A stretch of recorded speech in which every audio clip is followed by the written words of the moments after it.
Voilà, bienvenue dans cette troisième partie. Nous allons essayer de faire le design du contenu de la page. Et à partir de là, nous allons pouvoir ajouter des éléments comme bienvenue sur mon site et cette barre de la droite. Donc nous allons automatiquement aller maintenant dans le groupe. Nous allons fermer le groupe header et nous allons ouvrir le groupe body. Dans le groupe body, lorsque c'est sélectionné, nous allons créer un calque. Et ce calque, je vais le nommer content parce que ce sera basé sur le contenu. Une fois que c'est nommé, je vais aller prendre du texte en ligne. Souvent c'est je ne sais pas trop si actuellement j'ai la connexion, lorem ipsum, et on prend souvent du texte là. Mais si je ne suis pas connecté, je vais essayer de prendre du texte quelque part ici dans l'un de nos anciens projets. Je vais venir dans projet marketing front et nous allons faire index. Je prends ce texte là, je vais copier, automatiquement je referme ce projet. Je relance Photoshop et lorsque je suis là, je vais sélectionner l'outil de texte. Je vais mettre ce gros texte que j'ai eu à prendre. Vous ne le voyez pas parce que le texte actuellement, la couleur c'est...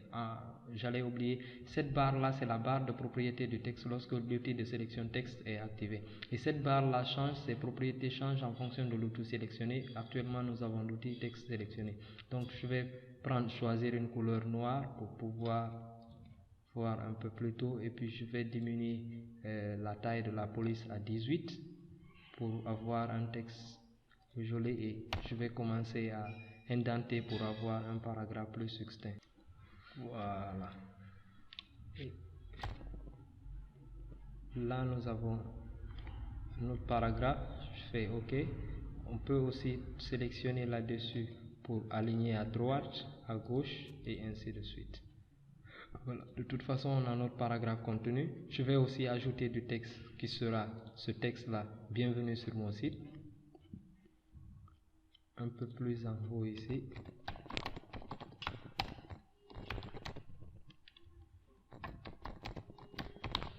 Et ce texte-là, il est un peu plus grand, donc je vais l'agrandir à 48. Ça, c'est trop. Je vais venir à 30. Et à 34, je pense que ça devait être bon. Je fais valider. Maintenant, il s'agit de sélectionner, d'aligner un peu à gauche. Je peux encore utiliser les guides. Mais si je viens ici, je vais voir que celui-là, c'est déjà aligné. Donc, je vais rester sur le même guide. Je vais juste envoyer sur ce guide-là. Et puis, je sélectionne le contenu que j'envoie aussi sur ce guide-là. Donc, je vais renommer ici ce calque titre. Par défaut, il renomme selon le contenu. Je le nomme titre. Et à côté, j'ai la barre maintenant que je dois remettre. Je pense qu'au fait, j'ai aussi débordé parce que si vous voyez ici, cette distance-là, cette barre-là doit couvrir ces menus-là. Donc, en fait, notre barre de gauche doit couvrir ces menus. Alors, ce que je peux faire, c'est pour créer un peu de la place. Et pour pouvoir créer un peu de la place, je vais sélectionner le menu About, que je vais un peu écarter.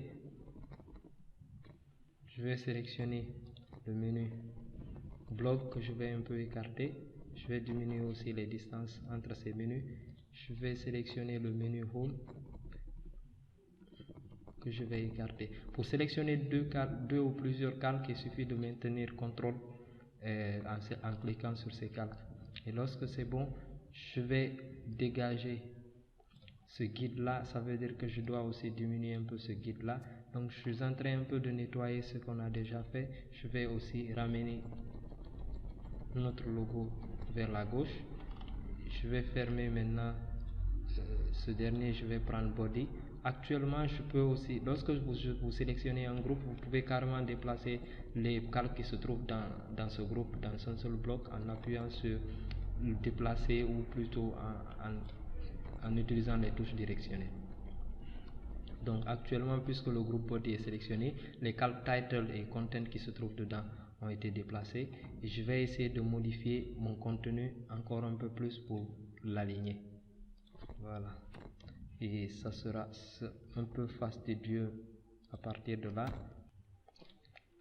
Voilà que j'ai pris l'alignement, je vais valider ce texte et maintenant je vais pouvoir venir écrire notre petite histoire de l'autre côté.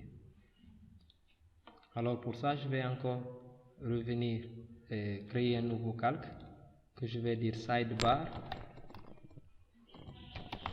la barre de côté. Je vais choisir l'outil rectangulaire. Je vais essayer de voir comment il s'aligne un peu avant de... Et lorsque j'ai l'outil rectangulaire, je le place là. C'est bon. Une fois que je le place là, sa couleur, je vais revenir dans la palette pour sélectionner sa couleur avec l'outil pipette. Je sais que c'est du bleu, je vais prendre le bleu et puis je vais venir déposer, sélectionner l'outil de peau pour mettre du bleu là-dedans. Plus le texte qui se trouve à l'intérieur, je vois que c'est du blanc. Je vais donc utiliser l'outil texte et c'est de changer la couleur en blanc et commencer à écrire ma petite histoire.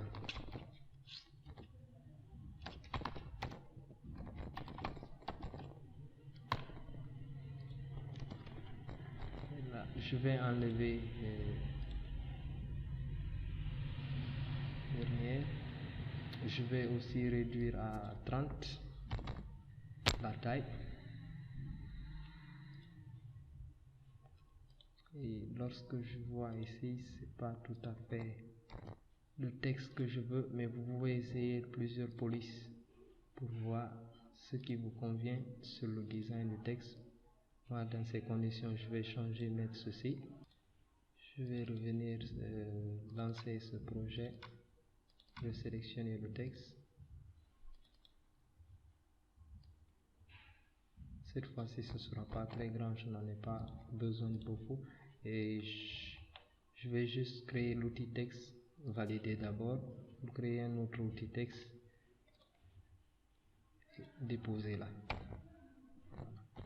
Et je diminue la taille de ceci à 18, et je pense que c'est bon. Enlever, mettre régulier.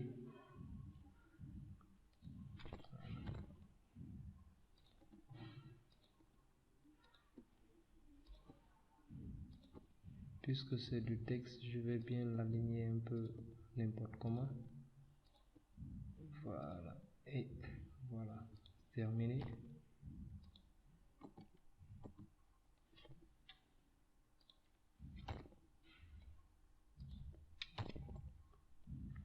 Et je vais faire OK. Maintenant que mon texte il est bien aligné, vous avez vu qu'il y a un effet d'ombre portée sur cette barre. Pour pouvoir l'appliquer, on appelle ces ombres portées les effets. Dans le cadre du design, il suffit de double-cliquer sur la barre, c'est cette barre bleue là. Il suffit de double-cliquer là-dessus sur l'image du calque et vous avez la fenêtre de présentation du style. La fenêtre de présentation du style, vous allez sélectionner l'onglet ici, ombre portée. Une fois que vous sélectionnez l'ombre portée, vous avez un aperçu ici de l'ombre portée qui va être généré. Vous pouvez changer l'angle. Moi, je veux un angle de 90 degrés. Je vais spécifier l'angle de 90 degrés. Ça veut dire que l'ombre portée sera tout à fait en bas, pas aligné sur la gauche. Je peux diminuer aussi l'opacité de l'ombre portée. Je peux aussi définir la distance. Dans mon cadre, je ne veux pas une très grosse distance, je veux juste 3 et vous avez vu que ça met à jour. Et là, j'ai une petite ombre portée juste en arrière-plan.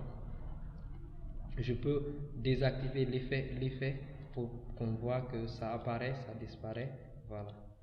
Pour pouvoir voir exactement ce qui se passe. Donc, dans cette troisième partie, nous avons pu créer le contenu et